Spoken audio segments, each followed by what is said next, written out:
नमस्कार साथियों, स्वागत है आपका आपके इस YouTube channel the story tube में। आज हम आपके लिए एक और ऐसी सच्ची घटना लेके आए हैं जिसको सुनकर आपको आज बहुत गुस्सा आने वाला है और आप गुस्से में बस यही सोच रहे होंगे कि मुजरिम को उसी वक्त इससे भी बुरी और इससे बदतर सज़ा दे दी जाए। जी हाँ, आज हम आपको दास्तां सुनाने जा रहे हैं झारखंड के दुमका की। सुबह 7 बजे का वक्त था और सब लोग अपने कार्य पर जाने के लिए तैयार हो रहे थे तो एक घर से बहुत तेज चीखने चिल्लाने की आवाज़ें आती हैं। आवाज़ें सुनकर जब लोग घर की तरफ भागते हैं तो देखते हैं कि वो उनकी पड़ोसी अंकिता का घर था और उस घर के एक कमरे में अंकिता जल रही थी, बहुत बुरी तरीके से झुलस रही थी। वो दर्द से चीख चिल्ला रही थी। उसको बचाने के लिए हबड़ धबड़ में जब लोग अंदर घुसते हैं, उसको बचाने की कोशिश करते हैं, तब तक अंकिता लगभग 90% जल चुकी थी। 90% जल जाने के बावजूद अंकिता को जब अस्पताल पहुंचाया जाता है तो वहीं के ही पास के अस्पताल में, फूलो झानो अस्पताल में उसको भर्ती कराया जाता है। सोशल मीडिया पर वीडियो तेजी से वायरल होता है अंकिता का। मामला तूल पकड़ता है, मामला एसएसपी, डीएम, डीएसपी इन सबके संज्ञान में जाता है। तब इस मामले को संज्ञान में लेते हुए एक मजिस्ट्रेट की नियुक्ति की जाती है जो इस मामले की जांच का ऑर्डर देते हैं। जब मामले की जांच का ऑर्डर दिया जाता है तो जब पुलिस वाले अंकिता के पास जाते हैं पूछताछ के लिए, तब वो पूछताछ में जो बताती है वो आप सुनिए। वो कहती है, वो लड़का मुझे काफ़ी वक्त से परेशान कर रहा था। वो बस एक ही बात बोलता था कि मैं तुमसे बहुत ज़्यादा प्यार करता हूँ, मुझे तुम्हारे साथ रहना है, मुझे तुम्हारे साथ घर बसाना है। अंकिता ने आगे बताते हुए कहा कि शाहरुख जो है मोहल्ले की और भी लड़कियों के साथ अफेयर में था। वो सब लड़कियों को बहुत गंदी नज़र से देखता था और मैं इन चीज़ों से बहुत दूर हूँ। मैं इस तरीके की लड़की कतई भी नहीं हूँ। मैंने उससे कई बार मना भी किया लेकिन वो नहीं माना। तब जाकर के मैंने अपने पिता को ये सारी बातें बताई। जब अंकिता अपने पिता को ये सारी बातें बताती है तो उसके पिता अपनी बेटी को बोलते हैं कि आप इस मामले को बाहर मत लेके जाना, इसमें हमारी तुम्हारी बदनामी होगी, मैं कल शाहरुख को समझा दूंगा। अगले दिन अंकिता के पिता शाहरुख के घर जाकर शाहरुख के सामने जाकर के गिड़गिड़ाते हैं कि मेरी बेटी का पीछा छोड़ दो, उसे परेशान मत करो। लेकिन शाहरुख नहीं मानता। शाहरुख फिर और ज़्यादा उसको परेशान करता है। अंकिता स्कूल जाती है तो स्कूल उसके साथ जाता, उसका पीछा करता। अंकिता ट्यूशन जाती तो ट्यूशन जाते हुए उसका पीछा करता। अंकिता ने अपने पिता को ये बात बताई।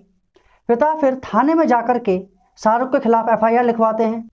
पुलिस इस मामले को गंभीरता से लेते हुए शाहरुख को तुरंत गिरफ्तार करके लेके आती है। शाहरुख का बड़ा भाई थाने पहुंचता है और फिर वो सबके पैरों में गिरकर माफ़ी मांगता है, गिड़गिड़ाकर बोलता है कि मेरे भाई को बस इस बार माफ़ कर दो, अगली बार से कोई गलती, कोई शिकायत, ऐसा कोई मामला सामने नहीं आएगा। पुलिस शाहरुख को वार्निंग दे करके छोड़ देती है। अंकिता के पिता भी उसको माफ़ कर देते हैं और बोलते हैं कि आगे से ऐसी गलती सामने नहीं आनी चाहिए। शाहरुख क्योंकि अपने मद में मस्त था, वो अलग ही दुनिया में था, वो पता नहीं चाहता ही क्या था।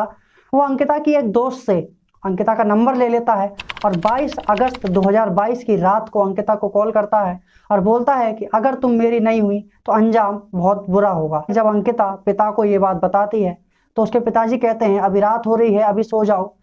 लेकिन जब सुबह होती है तो मंजर कुछ और ही होता है। जब सुबह होती है तो सुबह के वक्त जब अंकिता उठने वाली होती है, उठने से पहले ही उसके कमरे में आग लग चुकी होती है। जब वो उठ के देखती है तो खिड़की से उसे दिखाई देता है शाहरुख, जो नीली शर्ट में खड़ा हुआ था। उसके हाथ में तेल की कट्टी थी।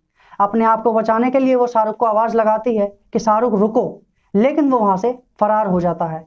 इतनी देर में अंकिता आग में झुलस जाती है। उसके लिए तेल की कट्टी यानी पेट्रोल का जो इंतजाम करता है उसका दोस्त होता है छोटू खान उर्फ नईम खान जिसका नाम होता है। अगर वो पेट्रोल लाकर नहीं देता तो शायद ये घटना भी ना हुई होती। जब अंकिता हॉस्पिटल में होती है, इस मामले के दौरान उसकी हालत काफ़ी बिगड़ जाती है। उसको फूलो झानो अस्पताल से रांची के रिम्स अस्पताल में रेफर कर दिया जाता है। रिम्स अस्पताल में इलाज के दौरान 5 दिन तक तो वो मौत और ज़िंदगी के बीच लड़ाई लड़ रही होती है, लेकिन 5वें दिन यानी 29 अगस्त 2022 को उसकी मौत हो जाती है। मौत के बाद जनता, देश की जनता में आक्रोश जाग जाता है। आरोपी के खिलाफ लोग सड़क पर उतर के आ जाते हैं। लेकिन इस मामले में तुरंत सीएम हेमंत सोरेन सामने आते हैं और कहते हैं इस मामले को हम फास्ट ट्रैक कोर्ट में चला करके इस मामले की कार्रवाई तेज करके आरोपी को जल्द से जल्द सजा दिलवाने का काम करेंगे। हद तब हो जाती है जब पुलिस शाहरुख को गिरफ्तार करके कोर्ट में पेशी के लिए लेके जाती है और उसका हंसने का वीडियो सामने आ जाता है, उसकी हंसी को देखकर साफ जाहिर होता है कि उसने जो किया है उसके किए का उसे कोई भी पछतावा नहीं है। वो इस बात से बिल्कुल खुश है कि अंकिता मेरी नहीं हुई तो किसी की भी नहीं हुई, और उसको बिल्कुल भी दर्द नहीं था किसी भी चीज़ का कि हाँ उसने क्या किया है, या उसे एहसास भी हो। उसके चेहरे से बिल्कुल भी नहीं लग रहा था कि उसे इस बात का एहसास भी है कि उसने कितना घटिया और घिनौना काम किया है। जनता का आक्रोश और तेज होता है। फिर शहर के डीजीपी नीरज सिन्हा इस मामले को संज्ञान में लेकर साफ करते हैं और सामने आकर के बयान देते हैं कि इस मामले को फास्ट ट्रैक कोर्ट में चला करके आरोपी को जल्द से जल्द सजा सुनाई जाएगी। आरोपी को बख्शा बिल्कुल भी नहीं जाएगा और आगे भी लोगों के लिए यही संदेश दिया जाएगा कि इस तरीके की घटना कोई भी अंजाम देगा तो उसको तुरंत जल्दी से जल्दी और बहुत बुरी सजा दी जाएगी। एक पिता की बेटी चली गई, उसको काफ़ी ज़्यादा परेशान किया गया और परेशानियों के हालात में फिर उसको बचा भी नहीं सके। और इस तरीके की घटना के बाद जब आरोपी का वीडियो सामने आता है हंसने का, तो एक पिता के सीने पे क्या गुजरेगी, यह एक देश की जनता में कितना आक्रोश है, ये आप लोग पिछले कुछ समाचार की खबरों से देख ही चुके होंगे।